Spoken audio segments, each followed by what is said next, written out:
Super ready for soybeans in the Chicago Mercantile Exchange. Jerry Gidel is ready to assess all of that and more right here on Connected Farmer, your channel to keep you up to date with the latest trends in agriculture and livestock.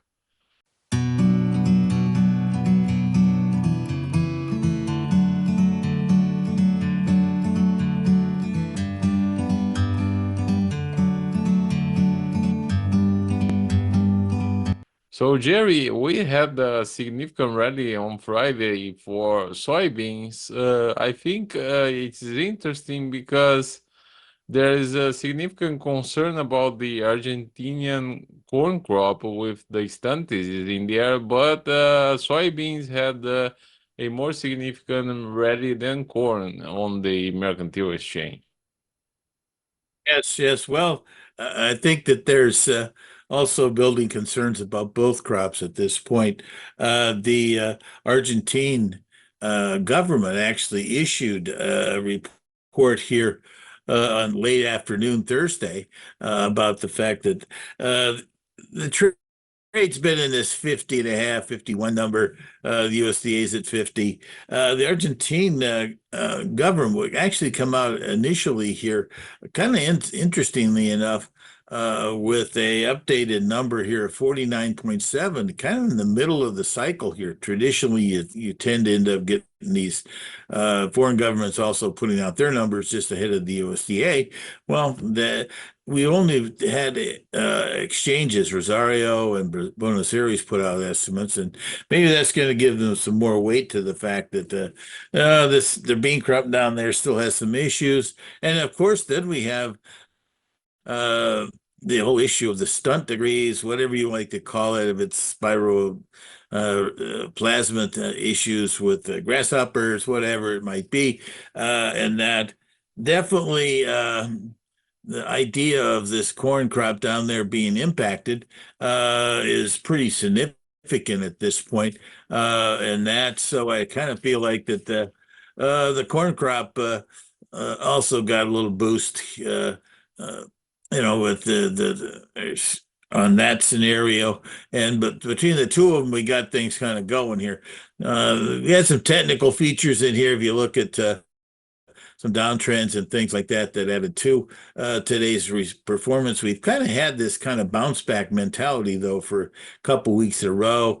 Last week was similar. Hopefully the market's going to start to look at the reality of maybe the fact that we're not going to have the greatest U.S. planting progress in that. Boy, we've had such a warm late winter, February, March type situation above normal. And we've had even some earlier month warmth at this point, but it's really kind of turned cool and showery here. And that not really helping the wheat markets, but it's definitely keeping some planters out of the field. And I think that's maybe a factor that will also be importantly watched next week. Yes, and also this week we have had the Israeli reaction to the Iranian missiles.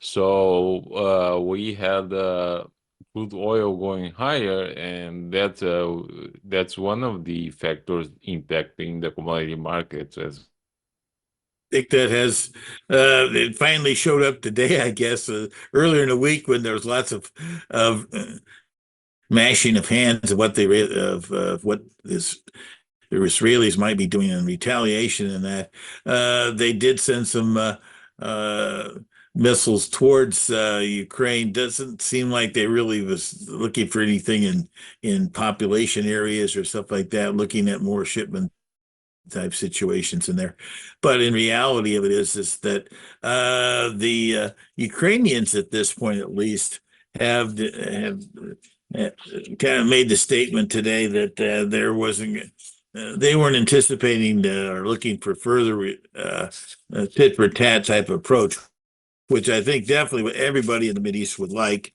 at this point. Definitely, we've had some escalation issues, and it's still going to be a factor as we go through that part of the world because of the fact that right now, at least, we're still going to have this whole issues in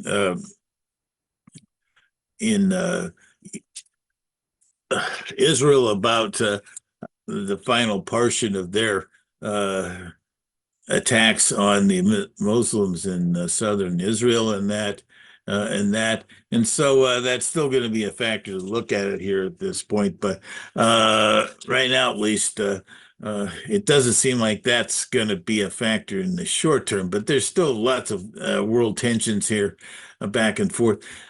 Even the statements here late this week from the Polish government telling their farmers that it's not good to be protesting on the floor and restraining the scenario because of restraining trade across the borders and that because of the agreements that the EU and has made with Ukraine on that issue. So, but right now, things like that don't always get to the people that are actually on the picket lines. Yes, and from the demand side of things, we have had the news that the hog herd in China has been facing issues, has been actually decreasing, but also we have had some U.S. sales to Mexico reported today. Yes, yes. Well, actually, this weekend, that's another reason why we didn't. Uh, it made it a tough week. We were basically kind of sliding back every day. And really, the export sales yesterday didn't inspire anybody from there, and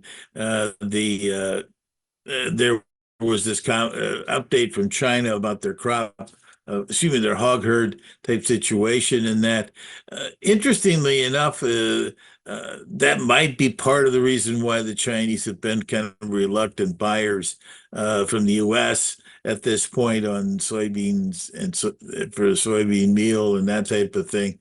From there, they've also continued to be optimistic about what their crop potential might be for the coming year on corn from there. But right now, I kind of feel like that the Chinese get into these kind of tit for tat type of attitudes and that. I wouldn't guarantee that their crop of corn for 2084 is going to be fantastic and all that type of thing. But at the same time, the hog numbers are part of what drives their demand, and because that's their major meat protein that they have across the country is pork at this point. They have chicken too, but they've actually over the years been a big importer of beef. But that's really in the major cities in the north and things like that. The general populace still is a big factor there on buying pork locally. And you mentioned the fact that we've had some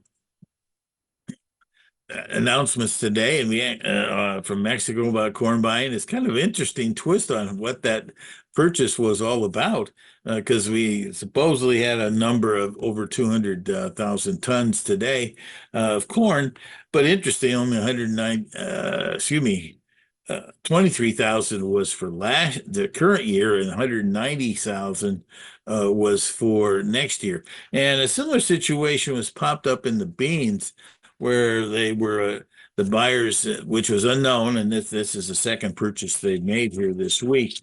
They were a buyer of 13,000 old, but they also shifted their stuff to new crop 108. And I think that world is getting a little nervous here. We're down towards some recent lows on things, on corn for sure, and the same thing on beans. And so I think that people are starting to realize that these are good values and they should be utilized from there. We talked about those levels, and then this week Mexico bought some corn early on Monday, and we had Philippines buying some meal. So we had some demand out here, which we haven't seen on a consistent basis here in our export sales. Right now, though, the weekly announcement we got this week was disappointing in both corn and wheat. They actually had a cancellation. Wheat, soybeans, I thought was pretty good because they did have both old and new crop in there, but didn't get a lot of play at this point. Right now, everybody's concentrating on South America, but let's keep in mind that Argentina's crop definitely doesn't look like it's going to be able to be producing any huge surprises to the positive and have more supplies for the world at this point.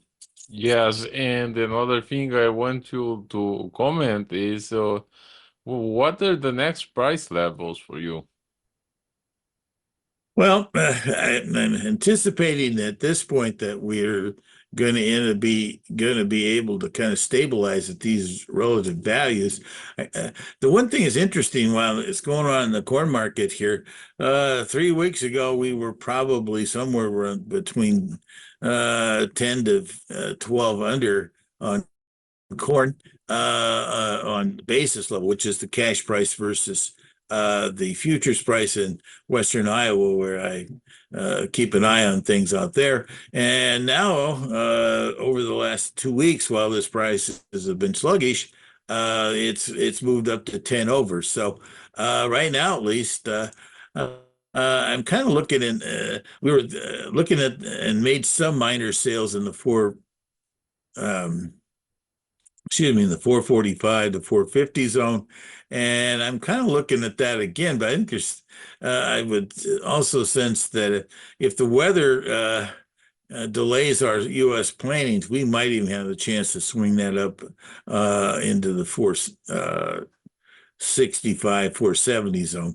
But the biggest problem in the corn right now is even if we do get some short-term issues in the markets right now, we're not going to be able to take this old crop corn carryover stock substantially below two billion at this point. Soybeans. Boy, we were at 25 cents better last week. At this point, the basis level hasn't really improved. It's in my part of the world, it's still 50 under from there. And so uh, I guess at this point, I'm kind of looking towards the $12 mark. We made some sales up there before. I kind of feel like we do need to get corn and soybeans marketing's up to around 75% uh, at this point. Once we get the U.S. corn and soybeans planted, it could be a issue until we get out into the growing season for values. So producers should be looking at those kind of values from there on corn and soybeans. Wheat, that one's really been a struggle. Like at this point, the Chicago price is at 550, and I was anticipating hopefully getting some sales at $6. I'd have to say right now that I might want to be looking at 575. The twist of it right now is that there's issues in the winter wheat areas of the Southwest, Western Kansas, Oklahoma, and Texas. They really haven't had that great of rain in that, and there's not anticipated to be any cold snap this weekend. And that, but that could be a feature in this thing. Their growth stages are very advanced this year because of the warmer weather, and they could still be vulnerable to some freeze damage there that could really make a difference on their crop size. But right now, at least, we haven't seen that on the weather forecast for the end of the month at this point. Right now, at least, interestingly enough, they're still talking about above normal temps across the Midwest and Southern Plains for really May, June, and July. But at this point, at least, the moisture is supposed to be in the southern parts of the U.S. at this juncture. So that would make a huge difference on wheat opportunities in the U.S. So definitely producers should be out there looking around at opportunities to make some sales on advances and prices over the coming weeks here because of the one thing we're going to have to deal with is the USDA is going to be putting out their 2020 425 crops outlooks here from the USDA. And yeah, the interesting thing, I was at a USDA event here this week.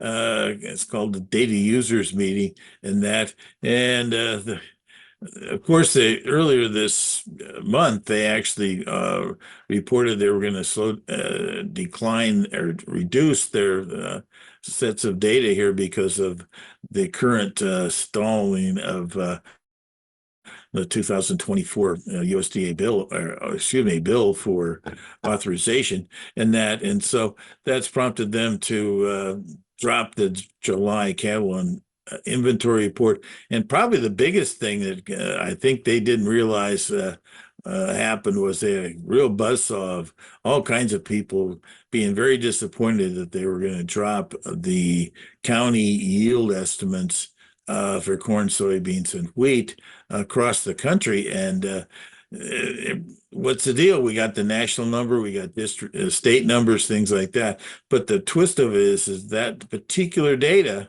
has been utilized by co-ops and feed manufacturers and things like that to create some type of supply availability for districts around their feed mills and about their trade areas for shipping for exports and things like that. And I don't think that the USDA supposedly checked with some of their people in the industry about these things before they made that announcement. I don't think they checked with everybody's local co-op that utilizes this county-wide data is a lot more. So that definitely it could be an interesting twist here. We could get some last-minute money being approved through the House of Representatives. It's the area that's is the biggest concern here, I think, and the biggest vote getters out there are involving the House of Representatives in the U.S. And they're the ones that's probably getting quite an earful about the fact that they've dropped, the USDA had to drop this because of lack of money. But it's always interesting the things you find out at some of these industry-wide meetings, and that one was definitely lots of excitement. I'm going to be at another one this coming week, so I'll have to get more impact from some other people from around the Midwest when I'm in Kansas City for the upcoming industry outlook meeting. And we will catch up next week. Thank you. Take care. Bye bye.